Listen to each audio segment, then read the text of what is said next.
Hi guys, welcome back to Surviving Infidelity. In today's story, we will be talking about husband drops off wife and all her belongings at lover's house after catching her cheating. Just wanted to let you know about the Patreon link down below. There's a lot of uncensored content and more content in general. Yeah, it's in the description if you want to go check it out. Also, just want to let you know, I literally cracked my laptop where I read the stories. So, it really annoys me because it's flickering. Cracked my laptop. By crack my laptop, I literally mean I cracked the screen. Look. So that's really great and fun, but it really annoys me to look at the screen and it be flashing. So yeah, let's just get into it before I get angry. Cheat on me, enjoy your life. So first off, let me tell you, this is a throwaway account. All the names and other stuff I changed because of privacy. Also, this is not my story. This happened to a friend of a friend. Also, LTL FTP, and forgive my formatting, I'm on mobile. TLDR on bottom. If this post doesn't qualify for pro revenge, let me know. To the story. Me and my friends sometimes hang out with a guy we call Mark. Now, Mark is in his 40s, happily married to a woman. They have 2 kids in their teens, and I'll tell the story as accurately as possible from what Mark told us. As you all know, married life can sometimes get boring with 9-to-5 jobs, mundane life in small-time village. Kids are growing up as you don't have to look after them anymore. So you do what you can to make life interesting. You get a dog, start some hobbies, etc., etc. Or so at least Mark thought. He also thought that his happy little life would last forever. Wrong. Mark found out through the grapevine that while he was playing sports, being at work, trying to break the boring life that they were having, his wife, let's call her Mandy, was attending to some hobbies of her own. Hobbies that included getting sweaty and real passionate with another man from a few towns over. At first, the rumours didn't bother him. They were rumours after all. But something in Mandy's behaviour started to change. No more funny time with Mark. She started to get distant, no more talking, just yelling, being annoyed, etc., etc. It went on for a few months. This struck Mark as off, and one time after we were done playing soccer, he asked us what to do. We came up with several advice, like confronting her, but Mark didn't want to ruin his marriage over some mood swings and a rumour. So he did what every sane man would do. He set up cameras all through the house. I am talking PI quality stuff here, so private investigator kind of stuff. He had cameras in the bathroom, living room, their bedroom, especially everywhere but the room of his children. He updated us on his new hobby and his setup. And things cooled off for a few weeks. After a few weeks after soccer time, we went out for a few beers. Mark wasn't quite himself, so we inquired what was wrong. He told us after several nights of revising the tape, found out that Mandy, indeed, was cheating on him. He was furious. They were married for 20 plus years. They were high school sweethearts with 2 boys, and she betrayed him. I haven't talked about this yet because I've just been very invested in the story. This is getting told really nicely as well. I can't believe that's the way you found out. It's actually a really smart way because, one, you now have evidence if you do want a divorce that she did this and that. And I don't know if that's like a bit of a invasion of privacy though, but like also it's in your own house. Like, now comes the revenge part. Oh, Mark formulated a plan. Living only a few towns over, he had no problem getting the guy's phone number. Now, I'm sure you all know about these pesky advertising companies who call you to get them to buy their products, right? Mark pretended to be one and called the guy with pretending he was selling him body cleansing pills and other stuff. He knew the guy was overweight, and being quite a smooth talker, he didn't have much problem getting him hooked. He got the guy's first name and last name, which we already knew, his address, SSN, job address, and other stuff that doesn't really matter to the story. He told the guy that he was in a ballot for different prizes from the company he was working for. He would stay in touch in case the guy won anything. After that came part 2.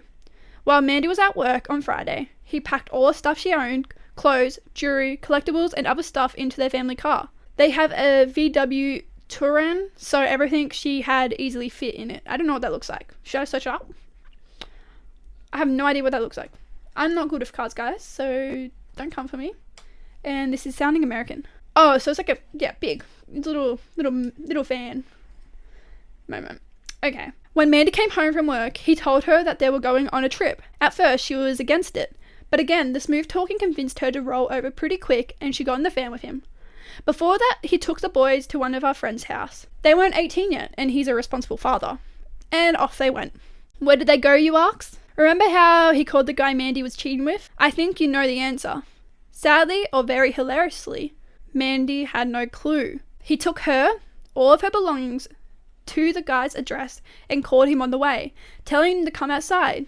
He said he won the first prize and he was on the way to give it to him personally. Mandy still had no clue. She thought that he was pranking one of his friends.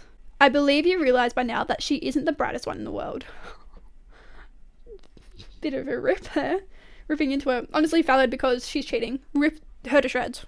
Imagine her and Guy's faces when he rolled into the parking spot of the guy's house. He stepped out of the car, shook the guy's hand and told him, "Here is your prize, sir. I believe you know what it is." Took one last look at Mandy's white face and walked off. Honestly, this is kind of funny. It might be very harsh in other people's eyes, but if you're cheating, what do you expect? This is the least he could do. He got custody of both kids since he was better off than her. Also told the judge she was cheating and that's why he was divorcing her. This all happened last year, and as far as we know, the guy was an A-grade asshole and she left him soon after that. After a few beatings and some trips to the ER police station. Oh, that's a bit sad. Mark got over her after some time and a lot of alcohol, but he and his boys are doing great. They were both big enough to realise their mum was at fault and still barely talk to her when they go to visit. She tried to return into Mark's life on a few occasions, but he did the smart thing and told her to off. If you know what I mean. Basically, to go away. He told us this story after we went out for a few beers after soccer again. I was laughing so hard imagining the whole thing that I had to go to the bathroom, otherwise I would have peed myself. I hope you enjoy this story as much as we did. I actually really enjoyed this story. There's a lot of extra stuff, so I'm just going to read. So TLDR, wife cheats on husband and finds a creative way to get rid of her. Oh, I'm pretty sure TLDR basically means like a shortened version of what happened in the thing. Edit, it's not an SSN. We are not from the USA. Since many people got hung up on it, it's a tax number and I assume he asked for it to sound more believable.